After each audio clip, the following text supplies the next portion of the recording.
안녕하세요. 동북교 성도 여러분, 박아름 목사입니다. 오늘은 신구약 중간 이야기 마지막 유대 전쟁과 예루살렘의 멸망에 대해서 우리 함께 보겠습니다. 기원전 37년부터 분봉왕 데헤룻이 유대를 통치했습니다. 그리고 세습되어서 기원 후 44년까지 이어지게 됩니다.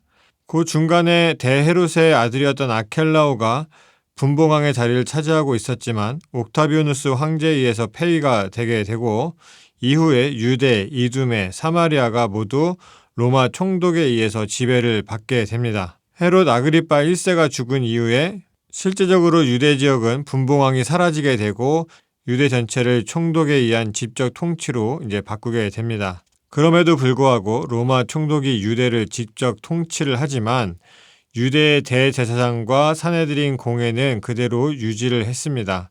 그래도 이전보다는 더 직접적으로 로마가 유대 사회를 간섭할 수 있는 기회들을 만들어 놨습니다. 그리고 성전의 제사의식도 계속해서 할 수 있도록 배려를 했습니다. 이제는 총독이 가이사라라고 하는 곳에 있었는데 이제는 직접 예루살렘에 들어와서 예루살렘을 감시, 감독하게 됩니다. 그래도 나름 갈등하지 않고 잘 지내왔었는데 로마와 유대가 충돌하는 일이 생깁니다. 그건 뭐냐 하면 유대인과 디아스포라 유대인들이 매년 한 사람씩 2드라크마씩 예루살렘 성전에 내는 성전세를 이제 로마가 간섭하게 되는 거죠. 특히 로마의 두 번째 황제였던 티베리우스는 유대의 총독으로 발레리우스 그라투스, 우리의 성경에는 본디오 빌라도로 이제 기록이 되어 있는데 본디오 빌라도가 예루살렘의 수도를 건설하기 위해서 자금을 마련하려는데 예루살렘 성전 근거에 들어가게 된 거죠. 그래서 굉장히 유대 민중들에게 큰 항의를 받게 되고 빌라도 총독은 도망하듯이 그 지역을 빠져나오게 되는 일도 있었습니다. 우리가 잘 알고 있는 빌라도는 크게 두 가지 일을 벌였는데요. 첫째는 예수님의 십자가 처형이죠. 이거는 우리가 잊을 수가 없는 사건이겠죠. 두 번째는 사마리아인들을 살해하는 실수를 저질렀습니다. 사마리아인 중에 성스러운 물건을 발견했다면서 사람들을 모아서 게릴라산으로 모인 일이 있었습니다. 일종의 이단 같은 사상을 가진 사람이겠죠. 어쨌든 이렇게 사람들이 모이게 되니까 이것을 반란으로 생각해서 사마리아 사람들을 많이 죽이게 됐어요. 이 사건이 빌라도를 총독에서 해임시키는 중요한 역할을 하는 사건이기도 했습니다. 이 사건이 꽤나 크게 영향력이 있어가지고 그동안 로마인들이 보관해오던 대제사장의 예복, 에봇을 이제 돌려달라고 총독에게 요구하게 되고 비텔리우스 총독이 그 요구도 들어주게 되어서 대제사장의 예복이 유대로 돌아오게 되었습니다.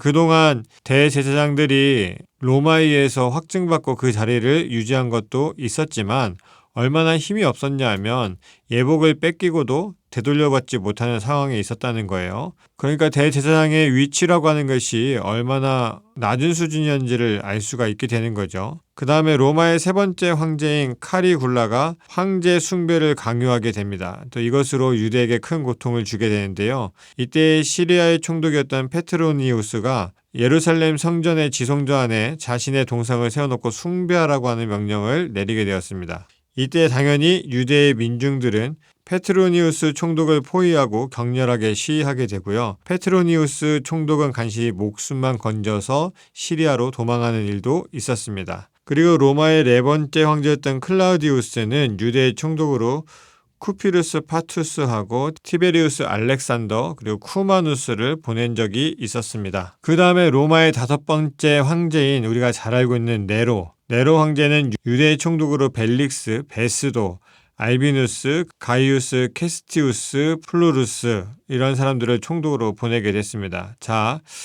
마지막에 이름이 들어갔던 플루루스 총독 때 유대의 전쟁이 벌어지게 됩니다. 기원 후 66년에 플루루스는 로마에 바쳐야 되는 세금이 밀리기 시작해요. 그래서 예루살렘 성전 금고에서 17달란트의 금화를 몰수해서 세금으로 환원시켜버립니다. 이 사건으로 인해서 유대인들이 플루루스에게 저항하면서 총독을 경멸하기 위해서 구호금을 모집하기 시작하는데 이때 플루루스 총독이 이 사람들을 잡아다가 예루살렘에서 십자가의 처형을 실시하게 되었어요. 이 사건을 통해서 유대인들은 로마 정권에 반대하는 폭동이 일어나게 됩니다. 자, 폭동의 소식이 전해지자마자 네로 황제는 즉시 시리아의 민정 책임자였던 캐스티우스 칼레스 총독을 예루살렘에 급파하게 됩니다. 그럼에도 불구하고 예루살렘 성을 점령하고 있었던 유대인들의 강경한 대응에 캐스티우스 칼레스 총독은 5,300명의 보병 그리고 380기의 기병을 가지고 싸웠지만 전쟁에서 지고 시리아로 돌아갈 수밖에 없었습니다. 자, 이렇게 해서 본격적인 유대 전쟁이 시작되게 돼요. 이 전쟁은 유대 안에서 유대, 이두메, 베레와 갈릴리 지역에서만 일어난 전쟁이었습니다. 그런데 문제는 유대의 폭동 소식이 전해지게 되니까 디아스포라 유대인들도 예루살렘에 있지는 않았지만 피해가 번져가기 시작하게 됩니다. 그래서 다메섹에서 유대인 18,000명이 살해되는 사건들도 일어났습니다. 4년간의 유대 전쟁에서 사실 치열했던 것은 마지막 약 5개월 정도입니다. 기원 후 70년이 되게 되면 예루살렘은 도성 전체가 완전히 로마에 넘어가게 되고요. 예루살렘 성전은 불타버리게 됐고 성전 기물들도 로마에서 가져가 버리게 됩니다. 여기서 전설 같은 이야기에 의하면 사실 예루살렘 성전은 보존을 하려고 했다고 합니다. 근데 이제 전쟁이 워낙 그동안 오랫동안 지속되었고 로마 군인들이 실제적으로 예루살렘에 들어가면서 신나게 부수다가 예루살렘 성전도 불질러 버렸다라고 하는 이야기가 있습니다. 그래서 원래 의도했던 것과는 다르게 진행되었다. 그런 이야기들도 있습니다. 그리고 마지막 항쟁은 마사다에서 이루어지게 되었는데요. 마사다 성체에서 저항하던 사람들은 부녀자와 어린아이들까지 합쳐서 960명이었고 마지막에 모두가 자결하게 되면서 최후를 맞이하게 됩니다. 마사다에 대해서 잠깐 보려고 하는데요. 사실 마사다는 우리 그리스도인들에게는 유적지가 되는 곳은 아니죠. 유대인들의 유적지가 되는 곳인데 마사다라고 하는 말 자체가 히브리어로 요새라고 하는 뜻을 가지고 있습니다. 자, 이 마사다는 사해바다 서쪽의 유대강의 절벽 위에 만들어진 난공불락의 성체였었는데 사해바다를 기준으로 하면 마사다를 거슬러 올라가려면 약 400m의 절벽 같은 길을 올라가야 되고 그나마 좀 괜찮다 싶은 서쪽은 90m의 절벽이라서 사람이 사실상 기어오르는 것이 불가능한 곳입니다. 이 마사다가 군사적인 목적으로 요새가 만들어진 것은 하스몬 왕조 시대의 요나단 마카비와 알렉산더 야네우스의 시대였습니다. 남쪽으로는 이두벤 사람들 그리고 동쪽으로는 나바테 사람들의 침략을 방어하기 위해서 만들어진 요새였습니다. 이 마사다 요새가 정말 요새답게 무장을 하고 오늘날 이스라엘 관광객들이 보는 건축물이 축조된 것은 헤롯 대왕 때였습니다. 사진을 보시면 마사다로 올라가는 길이 지금 되어 있습니다. 근데 저 뒤에 있는 게 이제 마사다 요새가 되겠고요. 그 앞에 지금 사람들이 걸어 올라가는 그 길은 로마가 마사다를 침략하기 위해서 쌓은 토성입니다. 실제적으로 마사다를 점령할 수 있는 방법이 없어서 그 앞에 이제 토성을 쌓고 올라갈 수 있는 길을 만들게 된 거죠. 그 다음 사진을 보게 되면 전체적인 마사다의 모습입니다. 자, 이렇게 절벽 같은 곳 위에 평탄한 곳이 있어서 그곳에서 사람들이 머물러서 항쟁을 한 거죠. 자, 그 다음에 나오는 사진은 헤롯이 이제 이곳에 실제적으로 건물을 짓고 요새처럼 만들어 놓은 모습입니다. 그리고 그 위에 마사다에 들어가 보면 여러 가지 동굴과 여러 가지 건물들이 함께 있게 되는데요. 분봉왕 헤롯이 이곳에 자기의 성체를 만들어 놓은 거예요. 그래서 지금 표시되어 있는 빨간 부분들이 일종의 창고와 같은 곳인데 저기에 굉장히 많은 것들을 가져다 놓았습니다. 이 창고들에는 주로 포도주나 올리브 기름 그리고 곡식 이런 것들이 다량으로 저장이 되어 있었고요. 그래서 마사다 최후의 항전을 펼치던 960명의 사람들이 그곳에서 4년 정도 버틸 수 있는 식량이 있었다라고 이야기해요. 또 보시는 지형의 모습을 보시면 알겠지만 일종의 바위산 같은 데 꼭대기에 있는 곳이기 때문에 물이 없었습니다. 그래서 그 위에 여러 가지 수로를 내놓고 비가 오면 비를 모아두는 동굴을 파놓고 거기서 물을 저장해서 물 공급을 받는 방식으로 버텨냈습니다. 지금 사진을 보시면 굉장히 큰 공간에 밑에 사람이 한 명 있죠. 저기가 물 저장고예요. 저만큼 물을 채워놓고 저장해서 먹었으니까 오랜 동안 시간을 버틸 수가 있었던 것이죠. 자, 그래서 마사다의 마지막으로 사람들이 있다는 소식을 듣고 로마의 군인들이 와서 마사다를 처음에는 굶겨 죽이려고 했어요. 왜냐하면 보급받을 수가 없는 지형이기 때문에 당연히 모든 길목을 막아 놓으면 안에서 자연스럽게 굶어 죽을 거라고 생각을 했던 것이죠. 그런데 생각보다 마사다에 생필품이 많이 있었고 또 물도 충분했기 때문에 이 사람들을 굶겨 죽일 수가 없는 상황에 이르게 됩니다. 그래서 로마 입장에서는 어떻게 하냐면 아까 처음에 본 사진처럼 그 앞에 흙을 쌓기 시작해요. 근데 문제는 누가 흙을 쌓냐 하면 로마 군인들이나 어떤 노예들이 아니라 잡아온 유대인들을 통해서 거기에 흙을 쌓기 시작하는 거예요. 그렇게 되니까 마사다 입장에서는 어찌할 수가 없는 거죠. 왜냐하면 자신들의 동포 유대인들이 지금 토성을 쌓고 올라오고 있는데 거기다 대고 공격을 할 수가 없는 거예요. 뻔히 그것이 올라오는 것이 보이지만 어쩔 수 없이 점령당한 시간만 바라보면서 있을 수밖에 없는 상황에 이르게 됩니다. 결국 3개월 동안 공사를 하면서 마사다에 이어지는 길이 만들어지게 되고요. 결국 마지막 때가 되게 되면 모든 사람들이 자결함으로써 로마에 대항하는 것이 끝나게 됩니다. 그리고 그 역사가 잘 알려지기 어려웠었는데 사실은 2명의 여인과 또 5명의 아이들이 마사다에 있는 수많은 동굴 중에 숨어 있었고 발각되지 않아서 살아남을 수 있었습니다. 그리고 이 사람들을 통해서 마사다에서 유대인들이 최후의 항전을 하고 로마에게 대항했다라고 하는 사실을 알려주게 되는 거죠. 그래서 마사다가 오늘날 우리에게까지 전해질 수가 있었습니다. 자, 마사다의 이야기는 이렇게 끝나게 되고요. 또 유대에서 도망한 사람들이 있었는데 알렉산드리아로 가서 거기에 있는 유대인들을 선동했으나 이 일도 성공하지 못했습니다. 결국은 예루살렘의 로마의 보병 대대가 주둔하게 되고요. 유대인들의 성전세는 로마에 있는 이방의 신이었던 주피터, 제우스 신에게 바쳐야 되는 상황이 이르게 됩니다. 그리고 기원 후 70년 유대 전쟁에서 패배로 말미암아 사내들인 공의회 사라지고 사두개파 사라지고 에세네파는 원래 사회 쪽에 있었기 때문에 자연스럽게 사라지게 되고요.